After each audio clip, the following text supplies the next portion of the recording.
Ilang bayan sa probinsya ng Cagayan ang labis na naapektuhan ng pananalasa ng bagyong Ophel sa bansa. Batay naman sa datos ng NDRRMC, higit 100 pamilya na ang naapektuhan ng magkasunod na bagyo. Narito ang balita ni Almar Forzuelo.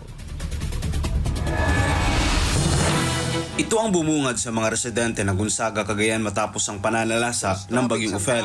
Matinding pagbaha ang naranasan sa naturang bayan kung kaya't nagkalat ang mga troso na mula umano sa bundok. Bukod dyan, nasira din ang tulay na ito na nagdudugtong sa bayan ng Gonzaga at Santa Ana. Dahil dyan isolated ngayon ang bayan ng Santa Ana na labis ding naapektuhan ng sama ng panahon. Ekta-ektaryang sakahan din ang nasira dahil sa matinding pagbaha. Nagsasagawa naman ngayon ng clearing operations ang Task Force Lingkod Cagayan Quick Response Team upang maibalik sa ayos ang daanan. Samantala, batay sa datos ng NDRRMC ngayong Biyernes, pumalo na sa mahigit 100,000 pamilya ang naapektuhan ng bagyong Nika at Ophel mula sa mahigit 1,000 at 300 barangay sa 5 rehiyon. Mayroon namang halos 60,000 individual na pansamantalang nanuluyan sa mga evacuation center at sa kanilang mga kaanak o kakilala. Sa initial din na datos ng NDRRMC, may higit 320 milyong piso na ang pinsala sa infrastruktura, habang aabot naman sa higit 800,000 piso ang pinsala sa agrikultura.